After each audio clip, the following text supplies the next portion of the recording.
सभी को प्रभु यीशु मसीह के नाम में सलाम और जय मसीह की एक बार फिर आपका बाइबल की बात में स्वागत है। पहली चीज, सब्सक्राइब के बटन को दबाइए, उसके साथ जो बेल आइकॉन है घंटी को दबाइए, ऑल पर कीजिए ताकि आपको सारी नोटिफिकेशन आते रहे बाइबल की बात के और आने वाले सारे वीडियोस का आपको पता चल जाए। बाइबल की बात को आप फेसबुक और इंस्टाग्राम दोनों पर फॉलो कर सकते हैं, लिंक आपको नीचे इस वीडियो के डिस्क्रिप्शन में मिल जाएंगे। बहुत सारे विषयों पर बात की है, बाइबल की बुक्स को भी कवर किया है, गॉड्स विल की सीरीज भी शुरू की है। आज एक मुझे रिक्वेस्ट मिली कि एक मैं विषय पर चर्चा करूं, एक व्यक्ति पर। एक्चुअली वो मुझे सिस्टर प्रिया जो पठानकोट से हैं, इस समय उनकी शादी हो चुकी है, वो नोएडा में है। उन्होंने मुझे कहा कि जाबेज एक ऐसा व्यक्ति है बाइबल में जिसके बारे में सिर्फ 2 ही आयतें लिखी गई हैं और उसके बारे में कुछ बताया जाए कि वो व्यक्ति कौन था, उसने क्या प्रार्थना की, और बहुत संक्षिप्त में हम बात करेंगे। ज्यादा कुछ नहीं है क्योंकि 2 ही आयतें हैं, लेकिन फिर भी हम जानने की कोशिश करेंगे कि किस बारे में है। नाम एक ऐसी चीज है कि अक्सर लोग जानना चाहते हैं कि एक व्यक्ति का नाम का मतलब क्या है। मेरी एक आदत है कि जब भी मैं किसी नए व्यक्ति से मिलूं, कोई दोस्त ही हो मेरा, तो मैं उनसे उनके नाम का मतलब पूछता हूं। जैसे मेरे नाम का मतलब है जवान, तरुण, तो ये मेरी एक आदत है और हमें बहुत अच्छा लगता है कि उसके पीछे की कहानी जाने कि कैसे उस व्यक्ति का नाम रखा गया। उसके किसी दादा ने रखा, दादी ने रखा, नानी ने रखा, पापा ने रखा, मम्मी ने रखा या किसी और रिश्तेदार ने रखा। तो अक्सर ये होता है कि नाम की बहुत विशेषता है, नाम बहुत महत्वपूर्ण है और एक व्यक्ति का जो नाम है वो उसके जीवन पर बहुत एक इम्पैक्ट रख सकता है, एक उसका बहुत महत्वपूर्णता हो सकता है, एक सिग्निफिकेंस हो सकता है उसके जीवन पर उसके नाम का। और उसके नाम अक्सर क्या होता है कि बताता है कि वो व्यक्ति अच्छा होगा या बुरा। ऐसा भी कहीं कल्चर्स में सोचा जाता है कि उसका नाम ही दर्शा देगा कि वो व्यक्ति कल को कैसा बनने वाला है। और इस चीज को ध्यान में रखते हुए हम एक आज व्यक्ति के बारे में बात करेंगे और हम जान सकते हैं कि किसी व्यक्ति का अगर नाम नकारात्मक हो, नेगेटिव हो, तो उसको कैसा महसूस होता होगा। और एक ऐसा व्यक्ति था बाइबल में जिसके नाम का अर्थ बहुत नकारात्मक था, वो था जाबेज। जैसा मैंने आपको बताया पहले ही, उसके नाम का मतलब होता है दर्द, पीड़ा, सॉरो, पेन। इस तरह से उसके नाम का मतलब होता है। और जब हम इसके बारे में पढ़ेंगे तो हम देखते हैं कि ये एक ऐसी पुस्तक में इसका नाम आता है जो कि कोई नहीं पढ़ता। वो है पहला इतिहास।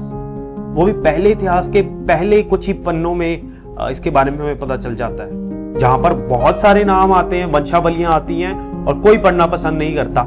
ऐसे समय में सिर्फ वंशावलियों के टाइम में भी एक व्यक्ति के बारे में कुछ ऐसा लिखा गया है, सिर्फ 2 आयतें। और ये बहुत बोरिंग सा लगता है सुनने में ही कि वंशावली ये कैसे होगा। आइए हम देखते हैं पहला इतिहास, उसका 4था अध्याय, उसकी 9 और 10 आयत मैं आपके लिए पढ़ता हूं। 9 और 10, मैंने जैसा कहा कि सिर्फ 2 आयतें हैं इसके बारे में। वैसे लिखा है 9 आयत में, याबेज अपने भाइयों की अपेक्षा से कहीं अधिक प्रतिष्ठित था। उसकी माता ने उसे जाबेज नाम ये कहकर दिया था क्योंकि मैंने उसे दर्द के साथ जन्म दिया है। दर्द के साथ वो पैदा हुआ। फिर 10वीं आयत, याबेज ने इजराइल के परमेश्वर की ये दुहाई दी, आप मुझे आशीष दें और मेरी सीमाओं को बढ़ाएं। इसके अलावा आप मेरे साथ रहते हुए सारी बुराइयों को मुझसे दूर रखें कि मैं उससे बचा रह सकूं। परमेश्वर ने उसकी विनती सुन ली। और बस यही 2 आयतें हैं, परंतु इसके जो बातें हैं, इसके नाम के बारे में हम थोड़ा सा जानने की कोशिश करेंगे कि पहले ये व्यक्ति है कौन, जो कि 9 आयत में हमें पता चलता है। याबेज अपने भाइयों की अपेक्षा से कहीं अधिक प्रतिष्ठित था।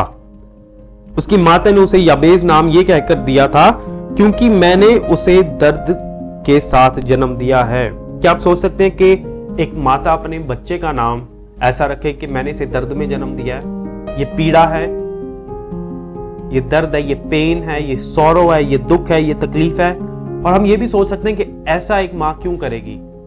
कुछ रीजन हो सकते हैं कि याबेज की माता ने उनका नाम ऐसा रखा। ये रीजन हो सकता है क्योंकि जब जन्म देते वक्त दर्द होती है, उस समय जो उन्होंने दर्द महसूस की वो बहुत ज्यादा थी, इस वजह से उन्होंने ये नाम दिया। या ये भी हो सकता है कि उनकी जो माता थी वो एक आर्थिक परेशानी से होकर के गुजर रही थी। She was going through a financial problem और उनको लगा कि एक और बच्चे का पैदा होना मेरे लिए और तकलीफ देगा, मुझे और दर्द देगा। इसका ध्यान रखना, इसको बढ़ाना, इसको बड़ा करना। या हो सकता है कि उनके जितने भी बाकी लड़के थे वो बहुत ही बुरे थे, वो अच्छा जीवन व्यतीत नहीं करते, तो उनको लगा कि ये आकर मेरे जीवन में और पीड़ा ही पैदा करेगा, ये और दर्द ही देगा मुझे। तो ये कुछ कारण हो सकते हैं कि उसकी माता ने ऐसा नाम रखा जाबेज, कि ये मेरे दर्द के साथ पैदा हुआ है, ये मेरे दर्द में इसने जन्म लिया है।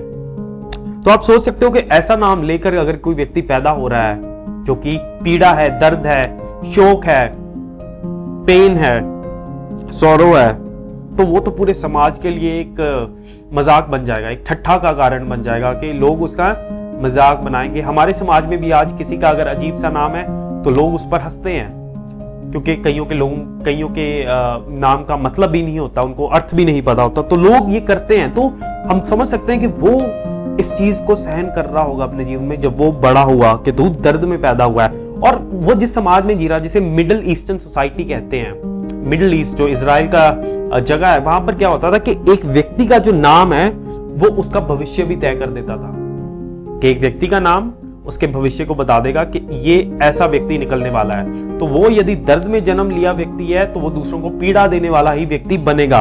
तो ये भी सोच सकते हैं कि वो अपने जीवन में कितना दुख, कठिन उसमें बातें सही होंगी समाज की, और उसके लिए कितना मुश्किल हो गया होगा। हम ये कह सकते हैं कि जाबेज की जिंदगी कुछ इस प्रकार की होगी जो उसने सोचा भी नहीं था, उसके हाथ में नहीं था कि वो इस चीज को रोक सके जो समाज उसके साथ करने वाला है। ये उसके हाथ में नहीं था, क्योंकि उसका नाम जाबेज दिया गया कि वो दर्द में जिसने जन्म लिया है दर्द में। लेकिन फिर भी जाबेज पीछे नहीं हटा। इन सामाजिक जो मजाक उसको सहना पड़ा, उसके बावजूद भी उसने यहोवा परमेश्वर के पीछे चला, उनकी आज्ञाओं का पालन किया, और उसने ऐसा कुछ किया। और फिर वो अपने जो उसके भाई थे, अपने भाइयों से ज्यादा प्रतिष्ठित समझा गया। He was more honorable than all of his brothers in the society। और फिर वो एक दुआ करता है, और वो दुआ हमें 10वीं आयत में देखने को मिलती है, और वो कुछ इस प्रकार से है, मैं आपके लिए पढ़ूंगा। याबेज ने इजराइल के परमेश्वर की दुहाई दी, and Jabez called on the God of Israel. अब ध्यान से देखिए, सिर्फ इतना बोला है, और याबेज ने इजराइल के परमेश्वर की दुहाई दी। उसने किसी और परमेश्वर का नाम नहीं जपा। वो एक ऐसे समाज में जी रहा था जहां आसपास बहुत सारे देवी देवता थे, वो बहुत सारे विभिन्न प्रकार के धर्म थे, आसपास बहुत ज्यादा अनैतिकता भी थी। लेकिन उसने ये चुनाव किया कि वो किसी मूर्ति पूजा नहीं करेगा, किसी मूर्ति के आगे नहीं झुकेगा प्रार्थना के लिए, परंतु वो उस जीवित परमेश्वर की दुहाई दे रहा है जो इजाक का परमेश्वर है, जो अब्राहम का परमेश्वर है, जो याकूब का परमेश्वर है, क्योंकि वो जानता है कि केवल एक ही जीवित परमेश्वर है, और वो इजराइल का परमेश्वर है जो हमारी प्रार्थना का उत्तर देगा। और अब ध्यान दीजिए कि उसने ये केवल एक ही बारी प्रार्थना नहीं की, उसने अपने जीवन में ये निरंतर प्रार्थना की होगी। प्रार्थना एक वन टाइम इवेंट नहीं है कि हम अपने जीवन में एक ही बारी प्रार्थना करें और बस, नहीं, उसने बहुत बारी प्रार्थना की होगी, उसने परमेश्वर की दुहाई रोजाना लगाई होगी। और उसके बाद कुछ ऐसे लिखा है, वो इस प्रकार से कहते हैं, आप मुझे आशीष दे, oh that you would bless me indeed, कि आप मुझे आशीष दे। तो उसकी जो प्रार्थना का विषय है वो बहुत साफ है कि आप मुझे आशीष दे। ये कोई एक सोई हुई प्रार्थना नहीं है, कोई सुपरफिशियल प्रार्थना नहीं है, ये एक जेन्युइन प्रेयर है कि आप मुझे आशीष दे, कि आप मुझे ब्लेस करें। ये एक गंभीर प्रार्थना की जा रही है, that you would bless me indeed। जैसा आपको महसूस होता है आप वैसा परमेश्वर को बता दिए। ये प्रार्थना हमें ये बता रही है। और वो कुछ आगे और भी कह रहे हैं, वो कह रहे हैं, और मेरी सीमाओं को बढ़ाएं एंड एनलार्ज माय टेरिटरी। ऐसा लगता होगा कि बहुत स्वार्थी सी प्रार्थना, वो अपने बारे में प्रार्थना कर रहा है कि मुझे आशीष दो, मेरी हदों को बढ़ाओ, मेरी सीमाओं को बढ़ाओ, मेरी टेरिटरी को बढ़ा दो। लेकिन ये स्वार्थी प्रार्थना नहीं है। अपने लिए ब्लेसिंग मांगना परमेश्वर से कुछ गलत नहीं है, लेकिन बात ये होती है कि हम क्यों ब्लेसिंग मांग रहे हैं। अब जाबेज जो था वो बहुत ही प्रतिष्ठित व्यक्ति था, वो एक ऑनरेबल मैन था सोसाइटी में, और वो परमेश्वर से क्यों आशीष मांग रहा है, ताकि वो परमेश्वर के कार्य के लिए और अच्छे से तैयार हो जाए। मैं ये क्यों कह रहा हूं, क्योंकि जब हम पहला इतिहास उसका दूसरा अध्याय और उसकी 55 आयत पढ़ते हैं तो हमें कुछ वहां पर देखने को मिलता है। वो है ये, याबेज वासी शास्त्रियों के वंशज तिराही। यहां पर लिखा है कि जो उसके नाम पर शहर बना है वहां पर शास्त्री लोग रहते हैं, स्कॉलर्स रहते हैं, जो परमेश्वर के वचन का कार्य कर रहे हैं। तो जो आशीष उसने मांगी कि मेरी हदें बढ़ाई जाएं, वो हो सकता है इसलिए मांगी ताकि और लोग भी ब्लेस हो सकें। तो हो सकता है कि हम अपने दिमाग में ये सोच रहे हैं कि हमने अगर आशीष मांगी तो हम क्यों मांग रहे हैं। तो प्रश्न यही है कि हमारा इंटेंशन क्या है, हमारा मंतव्य क्या है कि हम आशीष क्यों मांग रहे हैं। हो सकता है कि हम पैसों के लिए प्रार्थना कर रहे हैं अपने जीवन में कि हमें पैसा दीजिए, लेकिन उसके पीछे मंतव्य क्या है? क्या हमारा कोई सेल्फिश मोटिव है? क्योंकि यदि हमारे सेल्फिश मोटिव है तो याकूब की पत्री में इस प्रकार से लिखा है कि परमेश्वर हमारी नहीं सुनेंगे, क्योंकि हम अपने ऊपर खर्च करने के लिए पैसे मांग रहे हैं। हम आशीष को अगर मांग रहे हैं तो वो किसी और के लिए आशीष बनने के लिए हम आशीष मांगे प्रभु से। ये कारण था कि जो याबेज है उसने ये प्रार्थना की कि आप मुझे आशीष कीजिए, आशीषित कीजिए। Why do we want to be blessed? Why do we seek blessing? So that we can bless others. आप मुझे आशीष दीजिए, मेरी सीमाओं को बढ़ाइए ताकि मैं दूसरों के लिए भी आशीष का कारण बन सकूं। तो हमारा एटीट्यूड डिसाइड करता है कि हमारी प्रेयर क्या होगी। हम किस एटीट्यूड से प्रभु के आगे आ रहे हैं वो हमारी प्रेयर डिसाइड। और इस व्यक्ति का एटीट्यूड बिल्कुल सही था। फिर वो आगे कुछ और कह रहे हैं जो कि बहुत अच्छी बात है।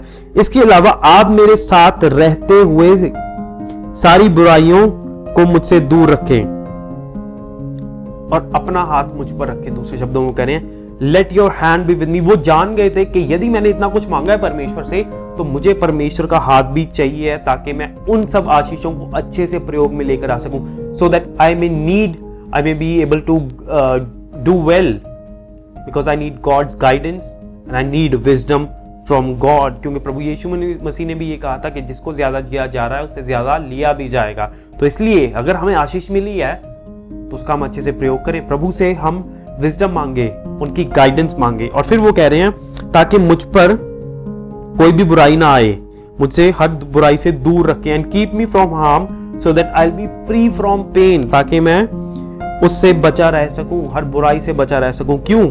क्योंकि जीसस ने कहा कि हम एक प्रार्थना करें कि हमें हर बुराई से बचा। और यहां पर वही चीज हो रही है, वो कह रहे हैं कि मुझे हर बुराई से बचाओ। क्योंकि हमारे जीवन में कभी भी कुछ घटना घटित हो सकती है, हमें प्रोटेक्शन की लोड़ है प्रभु के। और इसमें कुछ गलत नहीं है कि हम प्रभु से प्रोटेक्शन मांगे। कई लोग सोए सोए भी मर जाते हैं, कई लोग चलते चलते भी मर जाते हैं, कई लोगों का एक्सीडेंट हो जाता है, बहुत सारी दुर्घटनाएं घटित हो सकती हैं जिनके बारे में हम सोच नहीं सकते। इसलिए हमें बुराई से बचाएं परमेश्वर, हमें हर दुर्घटना से बचाएं। हमें ये प्रेयर प्रोटेक्शन के लिए करनी बहुत जरूरी है। यही याबेज ने प्रार्थना की अपने जीवन में। और आखिरी में ये लिखा है परमेश्वर ने उसकी विनती सुन ली and God granted his request, God answered his prayer. ऐसा क्यों हुआ कि परमेश्वर ने उसके प्रार्थना को सुन लिया? क्योंकि परमेश्वर उसके हृदय को जानते थे कि उसका हृदय परमेश्वर के प्रति सही है कि नहीं, उसका एटीट्यूड क्या है परमेश्वर के प्रति, उसका हृदय कैसा है परमेश्वर के प्रति। ये बहुत अच्छे अच्छे शब्दों के बोलने के बारे में नहीं है, ये सिंपल सी प्रार्थना है कि आप मुझे आशीष दीजिए, मेरी हदों को बढ़ाइए और मुझे हर बुराई से बचाइए। और परमेश्वर ने उसकी सुन ली। हमारा हृदय सही होना चाहिए, हमारा एटीट्यूड सही होना चाहिए कि हम किस मंतव्य के साथ, किस मोटिव के साथ हम प्रभु से प्रार्थना कर रहे हैं। और वो खुद ब खुद सही से आ जाएगा, खुद ब खुद naturally it will come out. हमारे जो शब्द हैं वो खुद ब खुद सही से आ जाएंगे, हमारा हृदय सही होगा प्रभु से। आज हमें प्रार्थना करने की आवश्यकता है कि प्रभु हमारी सेवकाई की हदों को बढ़ाएं, हमें आशीषित करें ताकि हम दूसरों के लिए भी आशीष का कारण बन सके। जिस तरह याबेज बने, उनके नाम पर एक शहर हुआ जहां पर शास्त्री लोग रहते थे। ये आज हमें अपने जीवन में एटीट्यूड लाना है। हमारा नाम कुछ भी रखा हो गया हो, चाहे समाज हमें ठुकरा दे, लेकिन प्रभु के पीछे यदि हम चलेंगे, उनकी आज्ञाओं का पालन करेंगे, उनके नाम की दुहाई देंगे, तो प्रभु हमें आशीषित जरूर करेंगे ताकि हम दूसरों के लिए आशीष का कारण बन सके। प्रार्थना एक ऐसी चीज है जो मनुष्य को सबसे अच्छा वरदान मिला है परमेश्वर के द्वारा, जिससे हम चाहे फोन का नेटवर्क हो या ना हो, लेकिन हम प्रेयर जरूर कर सकते हैं उस व्यक्ति से जो हमारे लिए हमेशा अवेलेबल है, हमेशा अवेलेबल है। हमें प्रार्थना करने की आवश्यकता है कि प्रभु हमारी सेवकाई को, हमारे परिवार को आशीषित करें और प्रभु हमारे से हमेशा वार्तालाप करने के लिए तैयार है। आइए प्रार्थना करते हैं। धन्यवाद पिता, इस व्यक्ति के द्वारा आपने हमें सिखाया कि एक सिंपल प्रेयर, एक मामूली सी प्रार्थना जो आपको लुभाती है, आप उसको सुनकर उत्तर देते हैं। पिता, याबेस की जिंदगी में आपने पिता जिस प्रकार से कार्य किया वो दूसरों के लिए आशीष का कारण बना। होने दे कि हम भी पिता आशीषित हों ताकि हम दूसरों को आशीषित कर सकें। प्रार्थना प्रभु यीशु मसीह के नाम में मांगते हैं, आमीन। आशा करता हूं आपको ये वीडियो अच्छा लगा। प्लीज लाइक कीजिए, कमेंट कीजिए, शेयर कीजिए और सब्सक्राइब कीजिए। बाइबल की बात तरुण के साथ चलती रहेगी। तब तक के लिए देखते और करते रहिए क्या, बाइबल की बात।